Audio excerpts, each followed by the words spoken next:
Dragon Unbound, a Dragon King's novella, by Donna Grant. Performed by Anthony Ferguson and Kira Stevens. Time and again that day, Cullen's gaze found the canyon. It didn't matter if he was flying on patrol or sitting atop the mountain. His thoughts remained on Tamlyn and what she had told him. It was in his genes to help others. The right thing to do was to save the bairns. It didn't matter the arguments, not when it came to animals and children, in his eyes. The repercussions if he disregarded Con's order would be severe, and yet he had no other choice. To ignore the plight of innocents made him no better than those he fought against. He wouldn't be able to look at himself in the mirror if he didn't do something. The problem was that he didn't know the realm. He couldn't just walk into a human city and mingle as he did on Earth. Things were much different on Zora. Then there was the peace, if you could call it that, between the dragons and humans. He could very well shatter that, causing the chaos that Branda and Eowyn had gone to such lengths to ensure didn't happen. He stretched his wings out from his perch atop the mountain and shook his head. When things got to be too much on Earth, the Dragon Kings found their mountains on Dragon, sometimes sleeping for several centuries at a time. Other times they used their mountains to shift and be in their true form away from the mortals' prying eyes. But on Zora, he could remain in dragon form for as long as he wanted. The humans there knew about the dragons, and knew to stay off their land. It had been the same on Earth once. Unfortunately, it hadn't lasted long. The kings had lost so much.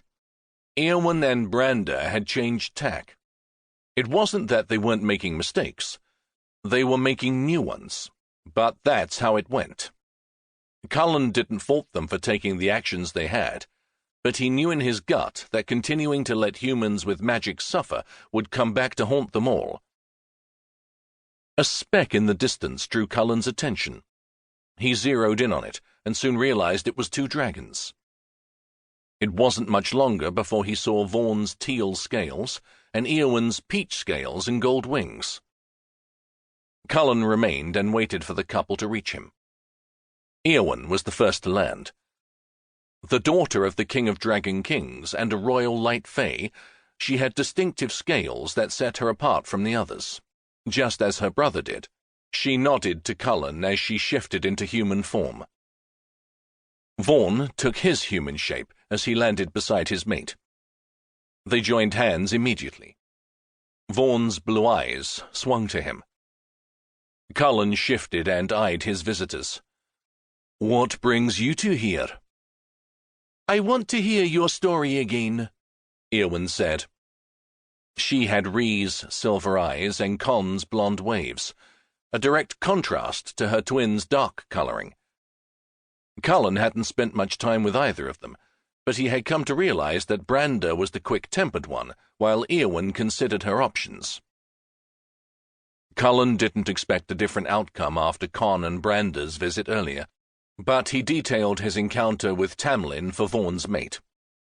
When he finished, Eowyn's face was lined with concern. "I think we should do something," Cullen finished. Eowyn said nothing as she walked a few steps away and put her back to them. She wrapped her arms around herself as the wind whipped her long blue skirts against her legs. Her long blonde locks danced in the breeze, but she didn't seem to notice. Cullen slid his gaze to Vaughn. "What is she doing?" "Thinking," he replied. Cullen didn't believe there was much of a chance for Eowyn to agree with him. Yet she hadn't made a swift decision as her brother had. That said something. At least she was considering all sides. Vaughn looked over his shoulder to the green canyon, but he said nothing. Cullen wanted to ask what his friend was thinking. In the end, he decided to wait until Eowyn had a chance to speak her mind. Though Branda had decided instantly, Cullen wasn't fooled by his cavalier attitude. Everyone was disturbed by the fact that children were being harmed.